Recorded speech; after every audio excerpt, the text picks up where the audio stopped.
What's going on, guys? Welcome back to another video, and in today's video I'm going to be discussing the Avengers beta that was just taking place this weekend on PC. Before we get into the discussion, I do want to have a few things ironed out in terms of housekeeping. The footage that will be shown to you will be taken from my Twitch, and if you do want to follow me on Twitch, it's twitch.tv/PixelSean. As I said, this is for the PC, so I was playing on Steam. Now, I will get into my PC specs later on because that is a point that I want to address specifically, so hang around the video, that will be coming up later on. And also, please keep in mind that this is my personal experience. Your experience with the game may very well differ, and it most likely will. I played with someone who had an entirely different experience than I did. It's just my personal experience and how the game ran for me on that particular day, and that is what I'm using to form my basis of my opinion. So if you had a different opinion or a different experience, by all means, that's completely valid. Let me know what it was down in the comments. Let's discuss it. I do want to thank Intel Australia for giving me a code, and also a code for a friend as well. And this video is kind of like a follow-up video to a video I made back on the 28th of March this year. I will link the video down below, but basically in that video I was really cautious and concerned about the Avengers game based on the couple of trailers that we received. Long story short, I basically thought that they were hiding something. The game looked entirely generic. The characters just felt a little off.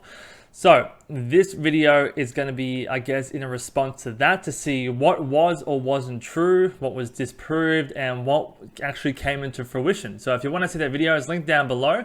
But that's going to, I guess, form a loose structure to this video as a response. So let's get into the beginning and let's talk about how the beta actually operated for me. So the first impressions are everything, and I was given a code by Intel, as I said before, and it wasn't a great start. I was forced to sign up to Square Enix's website. Intel gave me a code. You're forced to go onto Square Enix website, sign up with either an email or your Steam account or whatever. You then put in that code, and then Square Enix were meant to go ahead and send you a Steam code that you then go ahead and put into Steam. I don't know why we couldn't just get the Steam codes to begin with. It just seems a little weird to force players to go sign up to your Square Enix account. No one's ever going to use it. My personal experience was that I didn't actually receive the Steam code after putting my Square Enix code in. So I had to go ahead and reach out to Square Enix and say, look, I put my code in, it's saying it's redeemed, but I didn't get anything. They just sent me an email with the Steam code. I was like, cool, why couldn't we do this in the first place? It was just annoying, it was time consuming, it was really buggy. It's not a great start for a game that you want people to be hyped about. That on the first hurdle of them even just trying to get in, there's already a struggle.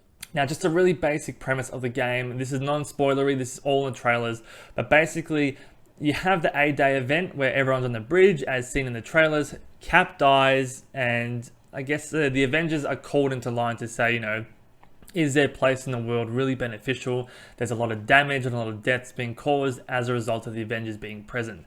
This then leads to the Avengers breaking up, the Avengers towers being sold to AIM, and AIM are essentially trying to get rid of all superpowered beings. On the A-Day event as well, there is a Terrigen gas, I think it was Terrigen gas, which basically forms Inhumans. You then meet one of the main characters, Kamala Khan, who becomes Ms. Marvel, and she is actually the front runner of this game to reunite and bring back the Avengers into a team again.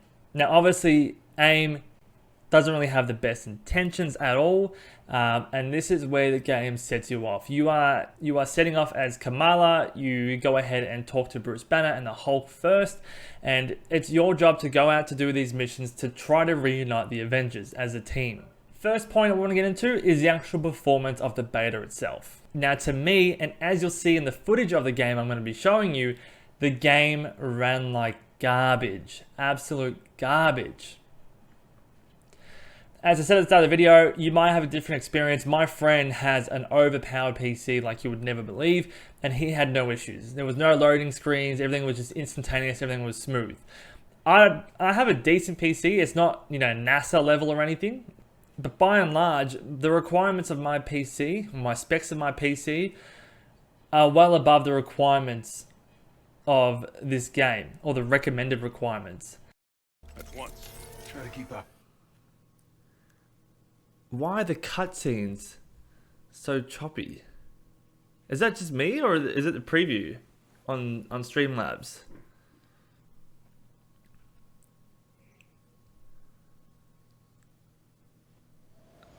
Okay, now this is a bit smoother. Are you waiting? Yeah, obviously. Figured I'd let you catch up. Whoa! This just All right. got a whole lot more interesting. Let's make Is it smooth for you guys, or is it? Way ahead of you. Thor, I don't know. see if you can clear a path on the bridge. Aye. Now you can see on the screenshots here, I've put the recommended requirements of the game versus what my PC specs are. So it's not miles above what it was. And look, I was streaming this at the same time as well. So running this and streaming this at the same time. But, and this is where the game really took a wrong turn for me as well, is that I had to drop this setting down to the lowest setting and it was still freezing. And it's not just freezing in-game either. It was freezing on pre-rendered cutscenes. On my PS4 controller with the Xbox or PC gamepad control. Oh my god! What the fuck? Seriously? Come on! Can I just see what's going on?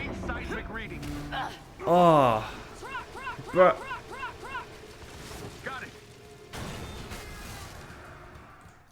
Oh my god. Let's bump it down to low. We're going lowest. Chat wants fucking potato mode. We're gonna go potato mode. People in chat were saying that, you know, based on my specs on my PC, it should have run no worries. And look, this may be just due to the fact that it was a beta. Or it could be a fact that the game just is really poorly optimized. Oh, even on the lowest settings, I'm getting frame rates in cutscenes. In fucking cutscenes, guys. Jesus, I'm potato mode. I mean, come on. Alright, Cap was on that ship. Game froze, and he went bye-bye. Nice lanyards. 5 years ago, the Avengers paraded dangerous, untested technology, causing damage on an. Our beloved Captain America was killed. Okay. But it was very worrying to me that in a cutscene, in a pre-rendered cutscene, the game was freezing. Now, I do want to address one point that people came up with in my stream, and it's just a beta argument. Sure, that's completely fine if this game had its beta on this weekend and then it wasn't coming out for 6 to 12 months. This recording and this stream took place on the 15th of August and it's releasing on the 4th of September. That's about 20 days, a little bit less than 3 weeks from the beta that I played in to its full release. To me, it's not a big vote of confidence if a game has so many issues less than 3 weeks out from its initial release. Whatever major problems that is occurring in the beta now, that will be in the final release. Might not be to the same degree, but they will be in the game to some point. I am tipping that in maybe a month or two's time, when they have more time to go ahead and update and fix these bugs, there will be quite a large patch. But whatever major issues are in this beta, I can't stress enough, it's going to be in the release. The argument of it's just the beta, it'll be fine, less than 3 weeks out from its initial release, it's not filling me with a lot of confidence. I was saying that there was 0.0% frames lost. My stream quality was good. The internet was good. So there really wasn't any reason as to why I should have been experiencing these kind of issues. And my CPU was only ever sitting at 8 to 12%. So my PC was equipped to handle this game and streaming it without issue. So performance wise, there is a lot to improve on. Will they fix it in the next 2 to 3 weeks? I sure hope so. Let's move on to the characters, the combat, and the actual gameplay itself.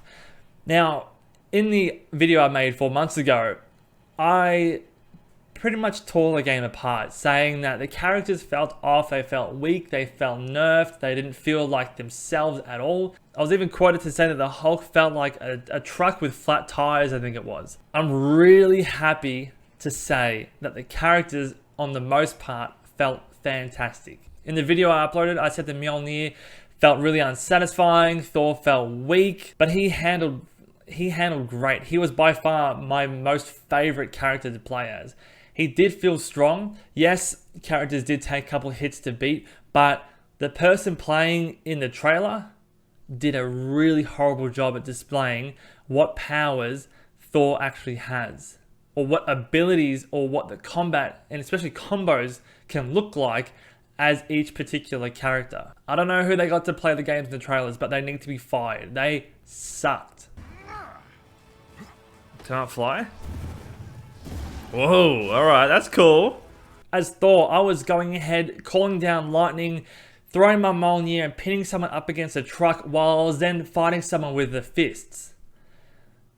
And then I would call back the Mjolnir and I hit a few people on the way back. And it's just, I was stringing together all these combos and it felt fantastic. It feels good, it feels alright. The Mjolnir feels alright. It just sounds like you're hitting people with a fucking like pan, but I don't know. Thor feels pretty good. I'm really surprised. I thought he just looked like shit.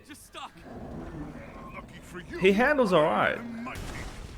I don't mind Thor. He actually handles quite well. I'm pretty surprised. In the trailer he looked like trash, but I'm like, oh, that's alright. Oh, it's just choppy as fuck though, man. Like, oh man, you can like string some good combos together. Woo!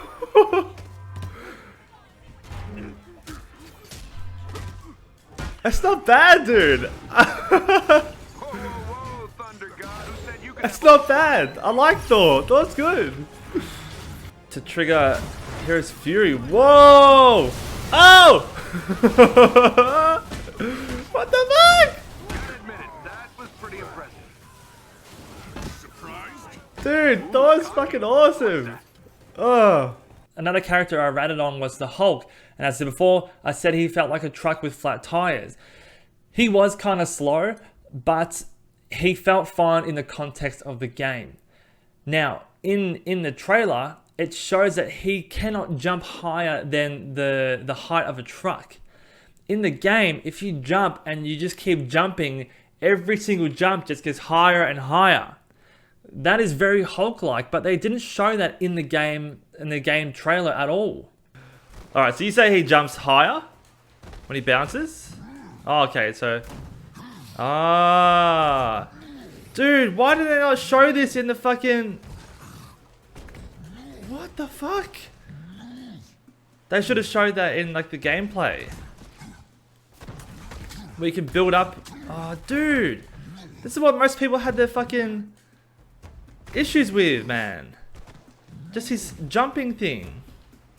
Again, I don't know why they didn't show this off, because this is what people had an issue with, that the Hulk ran slow. Okay, well if you show him that you can have a much faster traversal system by jumping and jumping and jumping, and each jump gets higher and higher, people wouldn't have an issue with it.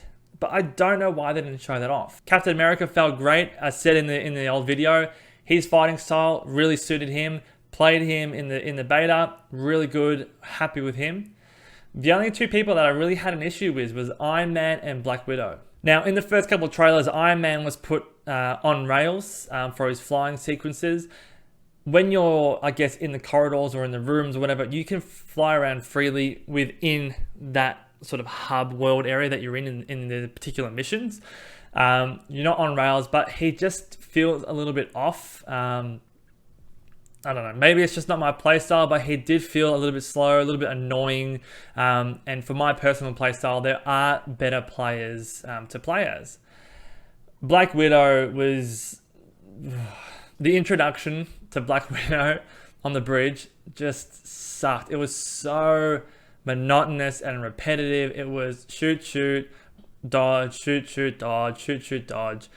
It was just so boring. In comparison to all these people you've played as before, Black Widow was just... We should have started on Black Widow and then worked our way up to Thor. Like, it was just, in comparison, putting her last, it just made the game so boring. One person I was also really happy with, and I was so surprised as well, was Kamala. She by far is my favorite character to play as in this game. Her traverse, she basically has Mr. Fantastic's power, and I'm sure someone's going to correct me in the comments to be like, actually, she has all these powers. I don't care. To me, she has similar powers as Mr. Fantastic. That's what was shown off in the beta, so that's what I'm taking. I'm not too familiar with the character itself in the comics. But her traversal was great. She can actually jump and reach out, stretch her arm out, grab onto items and swing across like Spider-Man kind of can. That was really fun. She's really strong. And I really quite liked how they gave her a few moments where her character can actually develop and become a little bit more complex and multi-layered as she's trying to get the band back together. So those are the characters. In terms of the gameplay itself, you are sort of stuck in either rooms or corridors, which I didn't mind. The environments were interesting enough. In some environments, I was out in the snow. Other environments, I was in corridors and in science labs. On other environments, I was out on the street. I don't know if it was Manhattan or something, I'm not sure. But you know, they have a variety of different missions and gameplay locations, so it kept it kind of fresh. You weren't always in one little corridor or one generic science lab type thing. The enemies were all sort of AIM robots or some kind of variation of an AIM enemy. That did get a little tiresome after a while, but it was just good fun. Now what you can see on your screen now is the primary tab. Now this has a whole bunch of different skill trees. You got your combats, your grab attacks, your rage, all that sort of stuff. Now you can see all the different options available to you under each subheading itself. Just going back to the skill trees, your player can have certain special attacks. So you have your generic heavy, light attack sort of thing, but you also have the left trigger, right trigger, and all that sort of stuff, and you're pressing them together to have like a super attack. With the Hulk, you can hold down a button and you go into a rage mode where his attacks get stronger. So there's a lot of variety where you can mix and match your attacks with your playstyle and string together combos, again, which really wasn't shown off at all in the trailers. Mixing that with the speciality and mastery tabs as well as all the gear upgrades, you can really start to develop the idea that these characters aren't just going to be copy-paste for everyone else. Everyone's going to be able to have a unique character that they have leveled just how they want. Now, with the gear menus, I'm really happy with this as well because it caters toward two types of players. You can have the players who really like their micromanagement and inventory management. You can go ahead and you can go and look at every single stat of every single item if you want, and you can assign whatever you want. That's fine for players who are into that micromanagement. Or you can have players who, like me, was on a time restriction, who I just said, look, go ahead, give me the best option available, hold a button, assign it, done. I do like this bit where you can go in and customize the gear as much as you want. But because it is a beta, I just do the whole left trigger and it equips the best thing for me. So it's good that it has the option for both players, or if you want to do, a lot of that inventory, micromanagement sort of thing in the menus, you can. Or, if you just want to go, cool, just give me the best shit and let's go back into the game, there's also that option too, which is really nice.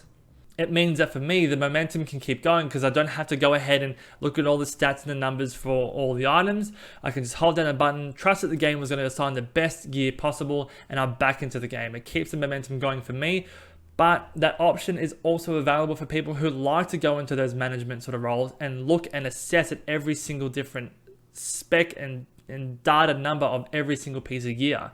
It's good to have those two options available because people have different preferences. Some people love it, some people hate it. One thing that I didn't like about this is that when you do go ahead and upgrade your particular character in terms of their skills or abilities, there isn't a physical change on the character itself. They physically remain the same as to whatever skin you have equipped. I would love that if you upgrade particular skills or abilities within a character, that would reflect on the outside physical look of your character as well. Like Iron Man, if you upgrade a particular ability, his armor somewhat changes. I think that would be a really nice touch. And you get this when you play a lot of other RPGs, that when you pick up a bit of loot or you pick up a particular item which has really good stats or buffs or whatever, when you equip it, you can physically see that change on your character. But currently in the beta, there was no physical or outward change of the look of your character when you upgraded its particular abilities or anything like that. I think that's a massive oversight. And I think players would really, really enjoy and actually be encouraged further to look for loot if they can see a physical change or progression of their character as they go around looking for different items. Now, the missions themselves can be called down, I think it was like a world table or a mission table, but basically the missions can be selected from anywhere around the world. This is a great tool because the developers of the game can just go ahead and just put more missions into this table. It's a centralized point in the game where you can go ahead and pick whatever mission you want in the world, and then you can have the option of inviting friends or doing a solo, but it's a really easy way for the developers to go ahead and just add more missions. It's a really good way to add more content into the game. Now, as I said before, you can decide to do these solo or invite a friend. And if you're going to invite a friend, in my experience in the beta, this is where it got really, really messy. I had so many connection issues and I just couldn't get into the same strike team or whatever it's called with my friend. And then wasn't an option to have an invite only mode. This was really weird. So what ends up happening is that you either have the option of going solo and disconnecting matchmaking, or you enable matchmaking and you have the chance of a random joining your strike team. This happened to me and it was awkward as hell. it could, yeah, that's the thing. It could be anything. Who are you talking to? Oh, I'm on fucking thing. I'm on stream, dude. Oh, bloody oath. Yeah, mate. That's awesome. It is incredibly buggy, and whenever my friend and I tried to go ahead into a particular level, it always crashed, so we just had to go choose another level. There was one example where we weren't even in the same strike team, but we were able to hear each other through the voice chat in the game. So the multiplayer was incredibly buggy when it wasn't working.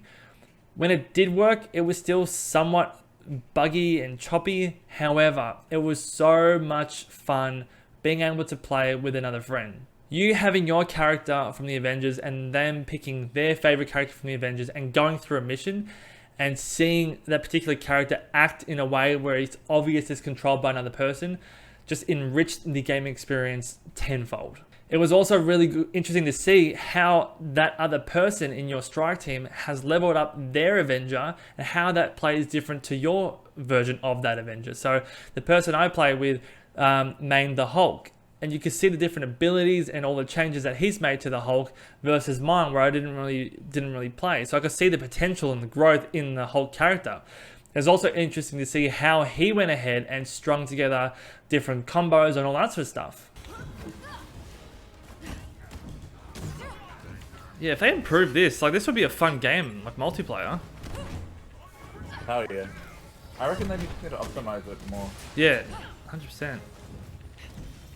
One really nice thing about the missions as well is that it goes, I guess, a step further in the fact that it will tell you what kind of environment you're going into. So one of the environments I was going into was a snow or cold environment. So the game was telling me if I have any thermal gear to equip that, so I'm best equipped and prepared to take on whatever challenges lie within that mission.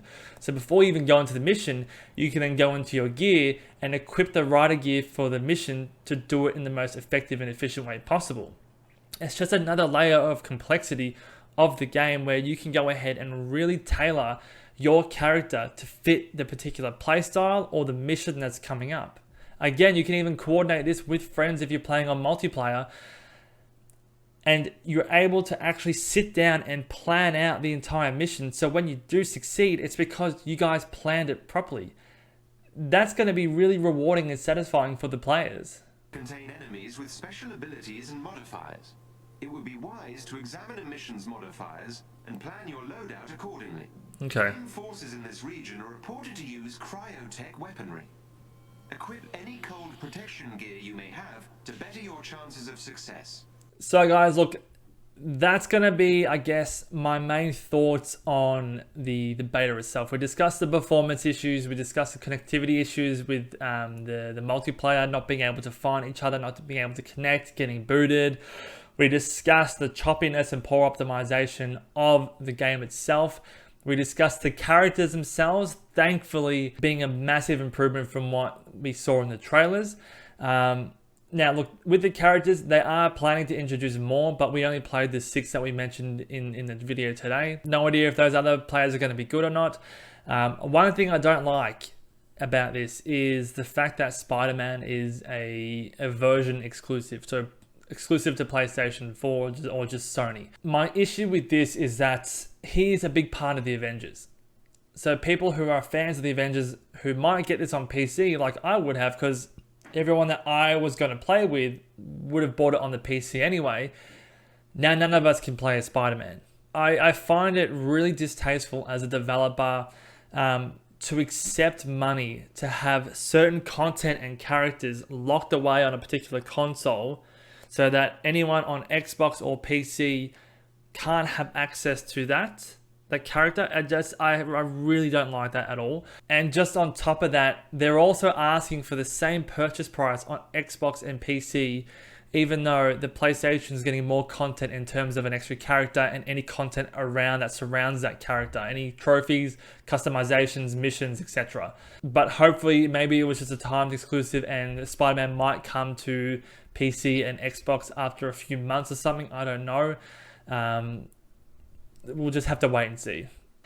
Is this something that you should pick up on release or avoid entirely or wait for a sale? I would suggest that you wait for a heavy sale. I would suggest that you wait for a few of those big patch upgrades to come to the game to fix the issues that we raised in this video. A lot of people have raised other issues as well in terms of the choppiness and how stuttery everything was and how it's freezing. Like it wasn't just me, it was a lot of people, and it really came down to the game's poor optimization. But if the game resembles what it was like in the beta, I'm sorry, but they would have missed the mark on the game. There is a fun game in here. The multiplayer is great. The characters feel very unique to them. And this is proven by the fact that people have certain preferences as playing as different characters. If they're all the same, they would just say, oh, it's all the same crap. Just pick whoever. But no, everyone has their own different abilities and skill trees and special powers and all that sort of stuff. Everyone traverses levels differently. Everyone has their own pros and cons to players, and it comes down to you as a player to pick whatever fits your play styles. It is concerning that there are so many issues less than 3 weeks coming out to the beta.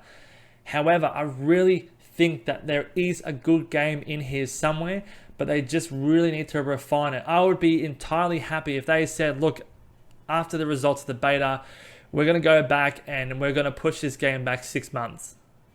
We're not going to release until early 2021, but that means that we're going to be giving you guys the best game possible.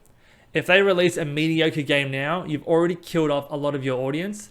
And then if there's constant issues throughout this release, more players are just going to be leaving the game. If you delay it 6 months and say, look, we're going to come back and bring you the best version of this game possible. We've heard your criticisms. We're going to go ahead and we're going to fix everything. When that game eventually releases, let's say in 6 months' time, that's going to be a really good game, and you're going to have a much higher player base, and you're going to be able to retain that player base a lot more effectively. If it releases at all and it resembles anything like this beta, you're going to lose a lot of players. If I pre-order this game, I'd be canceling my pre-order. That's how unhappy I was with certain elements of it. And with the beta, it was a test to see what might come out. And if as I said before, if I had a pre-order, I'd be canceling it and waiting for a lot of upgrades and patches to fix these issues. We're just going to have to wait and see what they can do the next 2 to 3 weeks from now until the full release of the game. But to answer the title of the video, does it suck? A little in some areas, but there is a good game in there somewhere. It just needs to be refined a bit more, put back in the oven for a little bit more, and just worked on. There is a fun game in here somewhere. I can see it. I see the potential it has, but it's just not ready yet in my opinion. But yeah, let me know what character you would like to be introduced. I see a lot of people saying War Machine. I'm thinking, well, wouldn't he just play really similar to Iron Man? I don't know. Let me know down below. Thank you again for watching, guys. Like, comment, subscribe, all that good stuff. And let me know if you like these kind of videos. I'm really happy to make these more long form videos. It does require a bit more editing. However, I like making them for you guys. So let me know if you enjoy it. If you don't, whatever.